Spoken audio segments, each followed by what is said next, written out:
પ્રધાનમંત્રી નરેન્દ્ર મોદીએ જમ્મુ કાશ્મીરના નૌશેરામાં જવાનો સાથે દિવાળીની ઉજવણી કરી તો દેશની સુરક્ષામાં તૈનાત જવાનો વચ્ચે પહોંચીને પ્રધાનમંત્રીએ તેમને મીઠાઈઓ ખવડાવી દિવાળીની ઉજવણી કરી હતી। જવાનોને સંબોધન કરતા પ્રધાનમંત્રીએ કહ્યું છે કે હું અહીં એક પ્રધાનમંત્રી તરીકે નહીં પરંતુ પરિવારના એક સભ્ય તરીકે આવ્યો છું। હું ગુજરાતમાં મુખ્યમંત્રી હતો ત્યારથી જ હંમેશા સરહદ પર દિવાળીની ઉજવણી કરતો રહ્યો છું। પોતાના સંબોધનમાં પ્રધાનમંત્રીએ સર્જિકલ સ્ટ્રાઇકનો પણ ઉલ્લેખ કર્યો અને સૈન્યના પરાક્રમની પ્રશંસા કરી।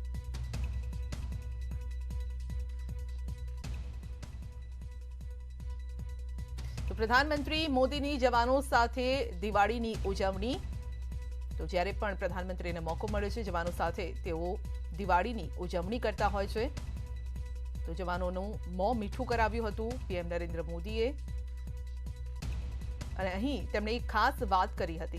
તેમણે કહ્યું કે હું અહીં પ્રધાનમંત્રી તરીકે નથી આવ્યો પરંતુ આપના પરિવારના સભ્ય તરીકે અહીં આવ્યો છું। કારણ કે સામાન્ય રીતે કોઈ પણ તહેવારની ઉજવણી આપણે પરિવાર સાથે કરતા હોઈએ છીએ અને પરિવાર સાથે જે પણ તહેવાર ઉજવીએ તેની ખુશી આપણી બમણી થઈ જતી હોય છે। પરંતુ સેનાના જવાનો દેશની રક્ષા કાજે સરહદ પર તેઓ અડગ છે અને આ સમયે જ્યારે પીએમ ત્યાં પહોંચ્યા હતા તો તેમણે આ વાત કરી અને જવાનોને પણ ભાવુક કરી દીધા હતા। કારણ કે તેમણે કહ્યું કે હું પ્રધાનમંત્રી તરીકે અહીંયા નથી આવ્યો પરંતુ પરિવારના સભ્ય તરીકે અહીંયા આવ્યો છું।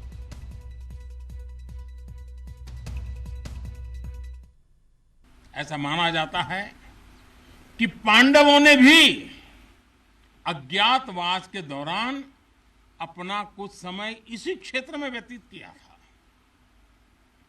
आज आप सबके बीच आकर मैं अपने आप को यहां की ऊर्जा से जुड़ा हुआ महसूस कर रहा हूं। इतिहास बनते हैं, इतिहास बिगड़ते हैं, सत्ताएं आती हैं, सत्ताएं जाती है, साम्राज्य आसमान छूते हैं, ढहते हैं, लेकिन भारत हजारों साल पहले भी अमर था, भारत आज भी अमर है और हजारों साल बाद भी अमर रहेगा।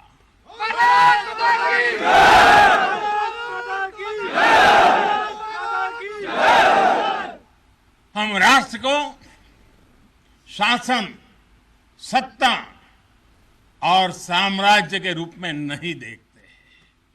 हमारे लिए तो ये साक्षात जीवंत आत्मा है।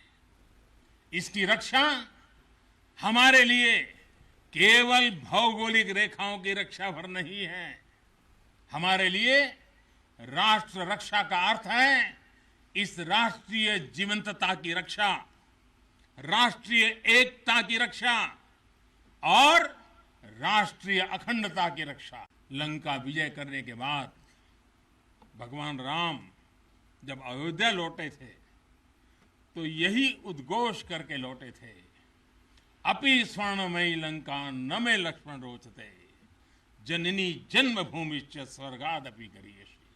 यानी सोने और समृद्धि से भरपूर लंका को हमने जीता जरूर है, लेकिन हमारी ये लड़ाई हमारे सिद्धांत और मानवता की रक्षा के लिए थी।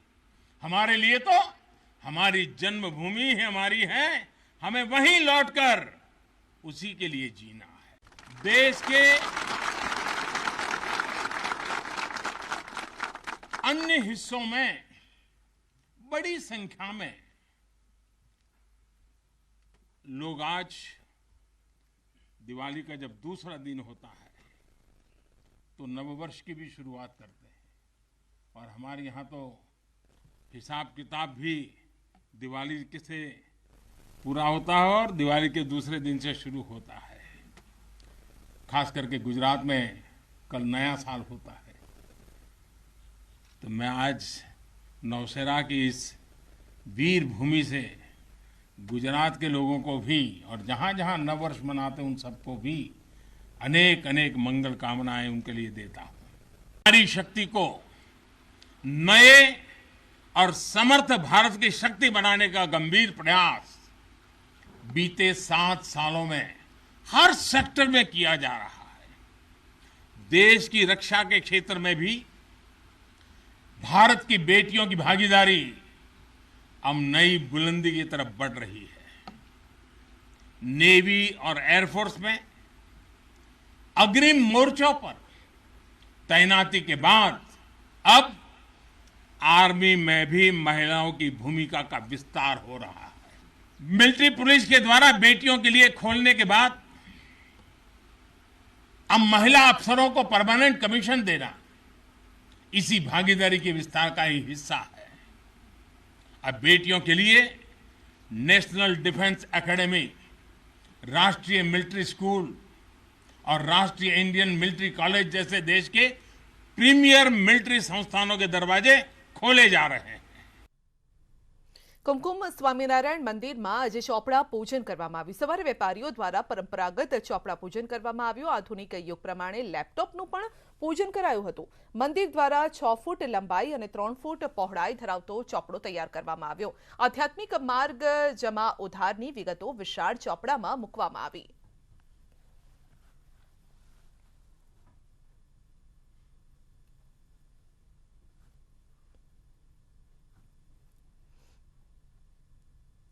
તો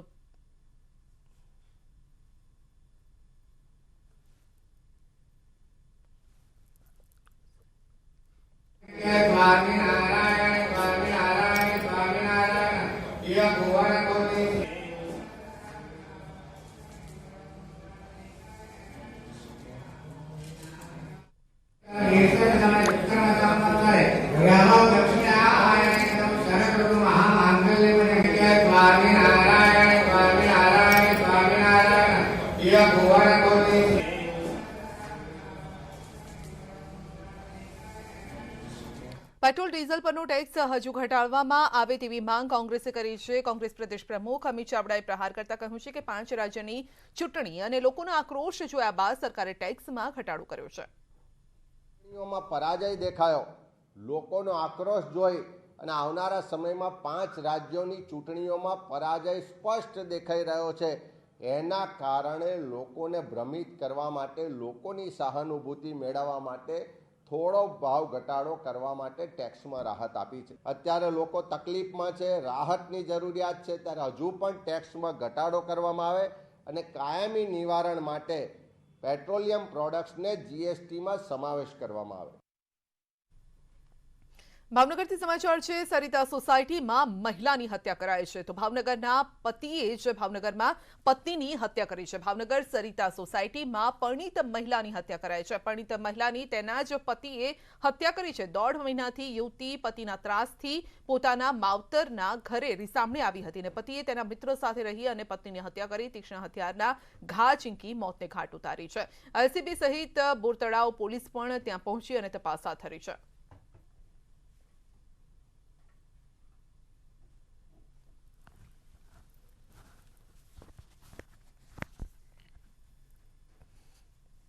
વલસાડ રેલવે સ્ટેશન પર ગુજરાત ક્વીન ટ્રેનના ડબ્બામાં યુવતીએ ગળે ફાંસો ખાઈને આપઘાત કરતા ચકચાર મચી ગઈ છે। મોડી રાત્રે વલસાડ રેલવે સ્ટેશન પર આવેલ ગુજરાત ક્વીન ટ્રેનના D12 ડબ્બા D12 નંબરના ડબ્બામાં એક યુવતીનો ગળે ફાંસો ખાધેલી હાલતમાં મૃતદેહ મળી આવ્યો છે। ટ્રેનના ડબ્બામાં સામાન મૂકવાની રેકથી ગળે ફાંસો ખાધેલી હાલતમાં યુવતીનો મૃતદેહ મળતા રેલવે પોલીસ અને રેલવેના ઉચ્ચ અધિકારી પણ દોડતા થઈ ગયા હતા। તો મળતી માહિતી મુજબ મૃતક યુવતી વડોદરામાં એક કોલેજમાં પ્રથમ વર્ષમાં અભ્યાસ કરતી હતી અને 5 દિવસ અગાઉ જ તે વડોદરાથી પોતાના ઘરે નવસારી આવી રહી હતી।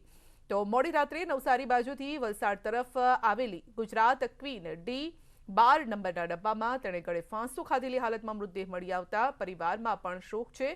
પોલીસે મૃતકના મૃતદેહનો કબજો લઈ અને આગળની કાર્યવાહી હાથ ધરી છે।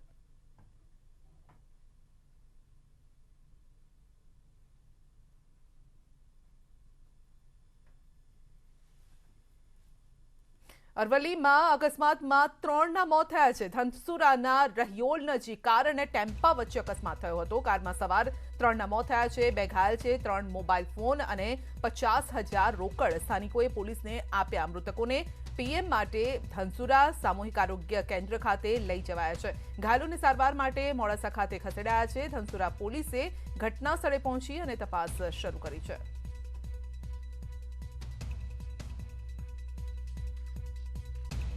આ તરફ અમદાવાદ વડોદરા એક્સપ્રેસ પર પણ અકસ્માત સર્જાયો હતો। અકસ્માતમાં 3 વ્યક્તિઓના મોત થયા છે, અન્ય 2 લોકો ઘાયલ છે।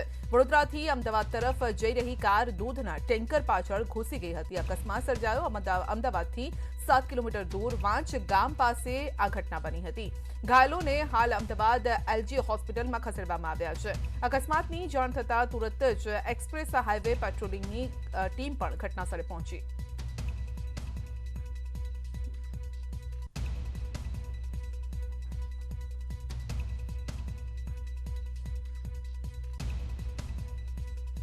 તો આજે રાજ્યમાં અલગ અલગ અકસ્માતની ઘટનાઓ બની હતી, જેમાં ઉત્તર ગુજરાતમાં ખેડામાં, બોટાદમાં, અરવલ્લીમાં અકસ્માતની આ ઘટનાઓ બની હતી।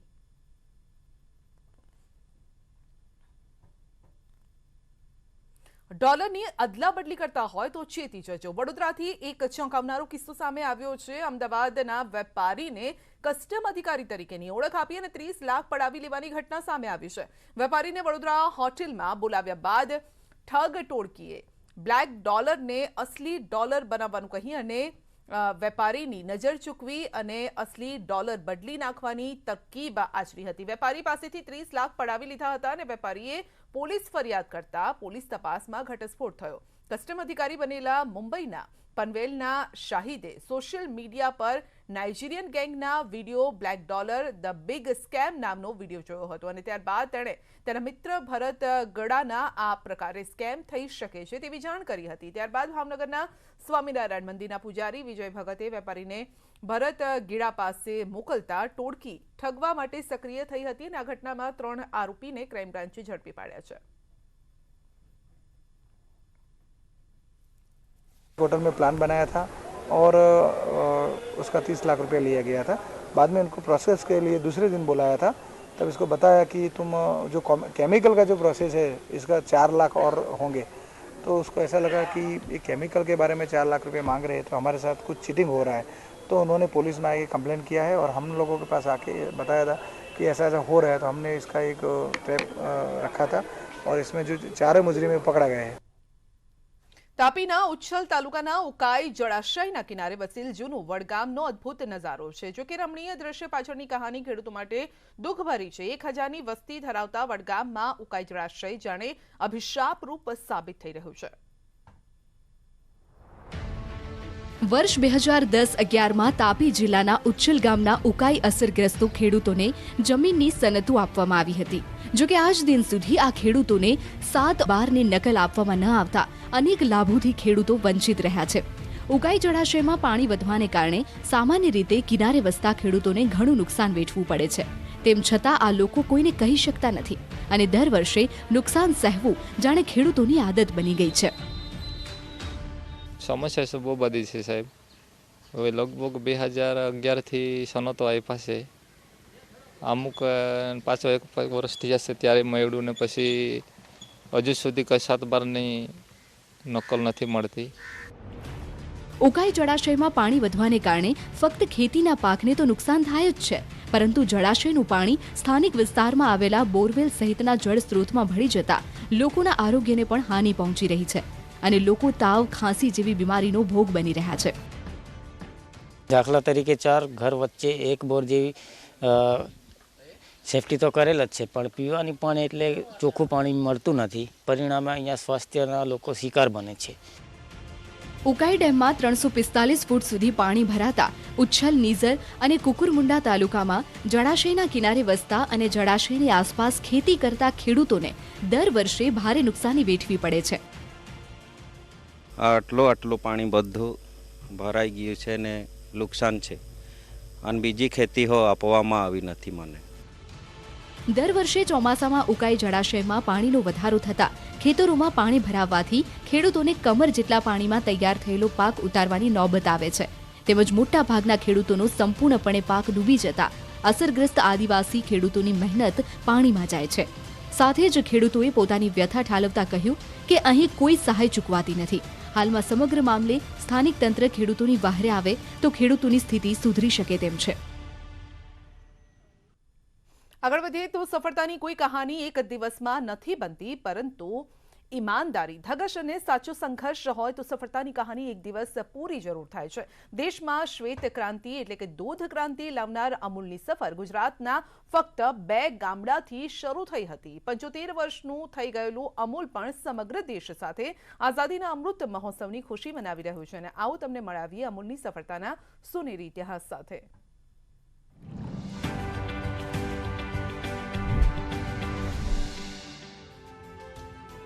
1996 में अमूल ने कामयाबी के आसमान में एक और ऊंची छलांग लगाई. भारत के तत्कालीन प्रधानमंत्री एचडी देवेगौड़ा ने अमूल के अत्याधुनिक प्लांट का उद्घाटन किया.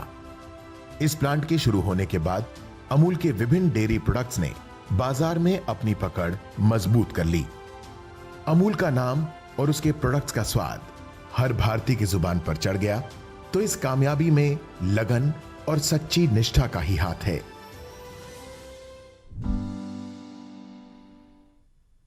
$100 કરોડ રસીકરણનો લક્ષ્યાંક આપણે પ્રાપ્ત કર્યો છે, જેને હવે એક અઠવાડિયું વીતી પણ ચૂક્યું છે. પરંતુ આ યાદ રાખવું જરૂરી છે કે આપણે કોરોનાને નાબૂદ કરવાનો સંકલ્પ હજુ પૂરો નથી થયો ને એટલે જ પ્રધાનમંત્રી મોદી દેશમાં ચાલી રહેલા રસીકરણ અભિયાન પર ચાંપતી નજર રાખી રહ્યા છે. બુધવારે પણ વિદેશ પ્રવાસ પરથી પરત ફર્યા બાદ થોડા જ સમયમાં પીએમએ કોરોના રસીકરણમાં પાછળ રહેલા જિલ્લાઓની સ્થિતિની સમીક્ષા કરી.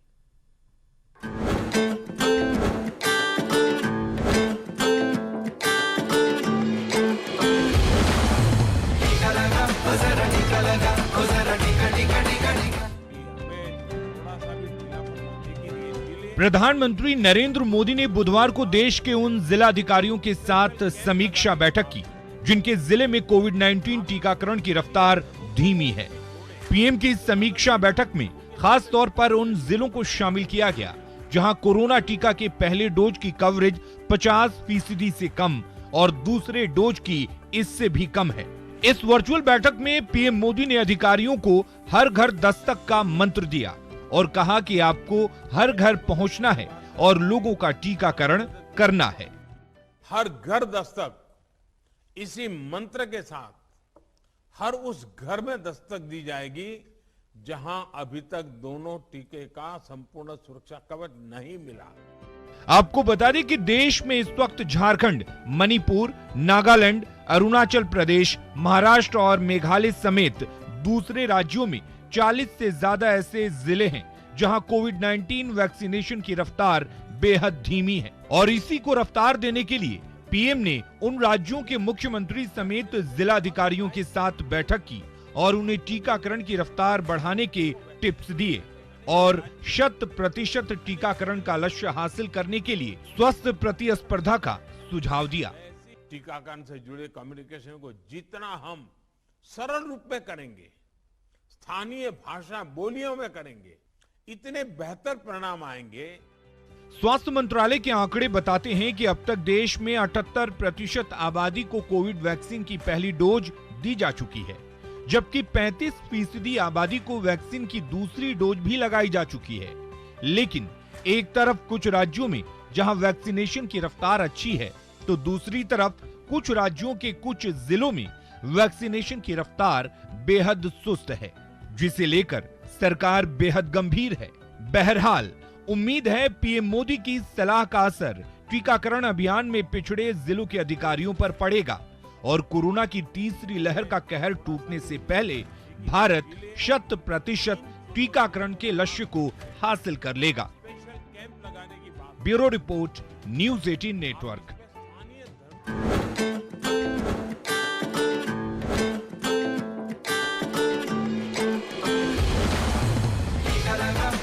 निकलेगा